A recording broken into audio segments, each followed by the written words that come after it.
what we have planned for the rest of the year here.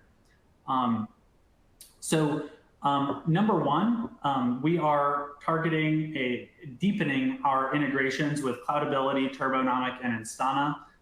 So with Turbonomic, we do have a beta integration with them today, whereby you can start to see some of the Turbo actions in the Kubecost UI. So if you're a customer of both products, you don't need to kind of constantly be flipping between the two UIs. You can be able to see the Turbonomic actions in the Kubecost UI itself, and also see the cost impact of those actions, which I think is a net value add for the Turbonomic experience. And then on the Instana side, this is a new integration launched about a month and a half ago, whereby if you are a customer of Instana, you can start to get the Kubecost allocation data piping into your Instana environment. So you can kind of get, we always say using Kubecost is best when we want to help you kind of balance cost and performance. And I think Instana being an application performance monitoring tool, getting cost in there is really impactful, so you can really have a great experience to actually do the balancing of cost and performance.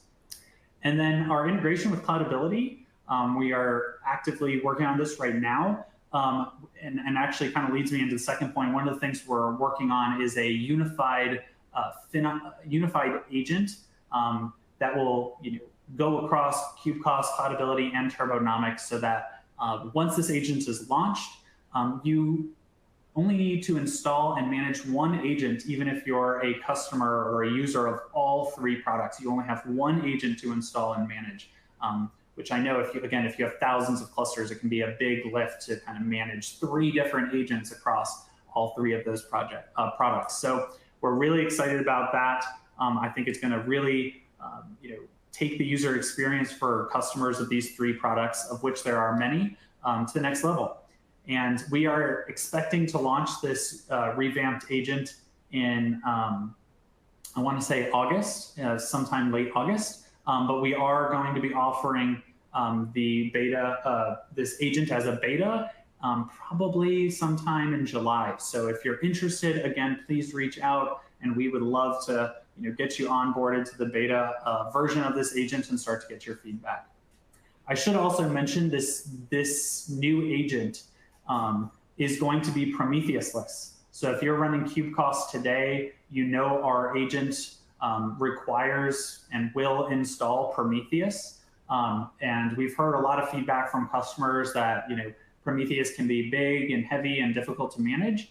So the new agent is going to be Prometheus-less, which I think if you're just a Kubecost customer and you're like, hey, I don't really care so much about getting the unification with Cloudability and Turbonomic, well, that's okay. You'll get a ton of value from this as well, because this new agent will be Prometheus-less, lighter weight, easier to manage. So I think that's a pretty cool thing. We're also going to be continuing to invest in our network monitoring page. It's in beta today, so we're going to be GAing it later this year. We're going to be adding in the ability to get cross-zone, cross-region traffic, which is a big request I've gotten.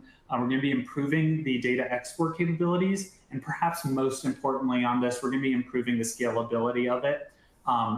For those of you who are familiar with the network monitoring page, it requires installation of our network cost daemon set, which is reading packets coming right off of the kernel. So that's just like a lot of data. It's a huge fire hose of data, and we do have a lot of customers who are at the high ends of scale that just can't turn this on because it's so much data. So we are going to be improving that and improving scalability of this experience. Optimization. So we are actually actively working on big updates and huge improvements to our optimization experience. We can expect this to launch in August as well. Basically, we want to make the container right sizing and cluster sizing much more actionable. And we are going to be making the Kubecost container right sizing automation much more powerful where you're going to have controls over the automation for all the clusters right from our UI, and you'll have improved logging, error handling, heartbeat checks on the cluster controller, which is actually running this automation. So I'm very excited to get this into everyone's hands. Again, we expect to launch this in August, and I think I expect customers are going to help. This is going to help customers take their Kubernetes experience to just the next level, right? When you're ready to go beyond cost monitoring and get to the optimization, it's going to be much easier to do that, especially on areas like development workloads where you're just comfortable turning on our automation. As part of this, we're also going to be adding some resource usage visualizations. So if you're familiar again with Kubecost, all of our dashboards today are a little bit cost focused, right? It's in the name, Kubecost. So we're going to be adding some more kind of usage-based visualizations, especially on kind of the optimization recommendations. So you'll be able to kind of see capacity over time for RAM, CPU, GPU capacity over time.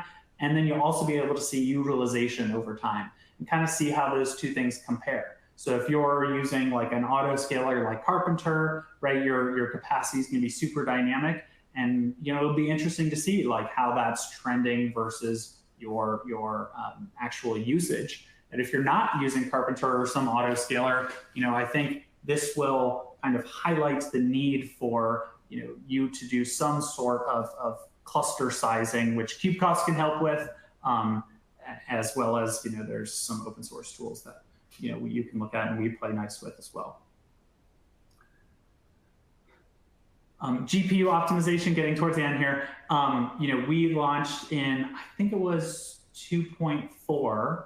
We launched advanced GPU cost monitoring. So we partnered with NVIDIA to build really granular GPU utilization metrics on top of the NVIDIA DCGM exporter.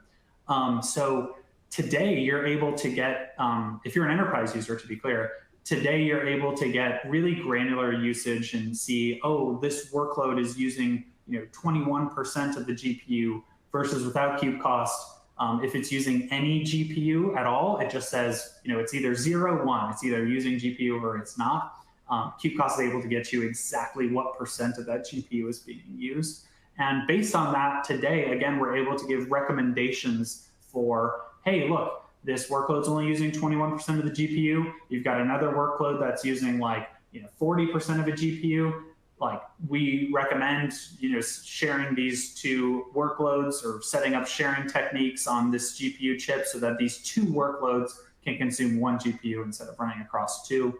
GPUs are crazy expensive. We really want to make this a great experience. And so what we want to add in the second half of this year is automation, so that with a couple clicks of a button, you can actually deploy the sharing techniques that we're recommending. And again, free up GPU capacity, which is extremely expensive. And then finally, we're going to be continuing to shift left. I know that's like a big kind of catch-all phrase you'll hear in the FinOps industry, but we want to continue to leverage our developer workflows, which we integrate tightly with, and kind of get this cost information in the hands of developers kind of further up in their work stream. So we're going to be working on integrations with Terraform. Now that they're also part of the IBM family, we're going to be continuing to leverage our kind of predict API and the ability to get costs before you make some change, kind of pushing those costs and our recommendations further upstream via integrations with CI/CD tools to help teams. Instead of reacting to cost overruns, right? We want you to be proactive about preventing cost overruns. So that I think is going to be the big shift you'll start to see, and maybe you're already seeing it, but I think you'll really start to see that kind of shift later this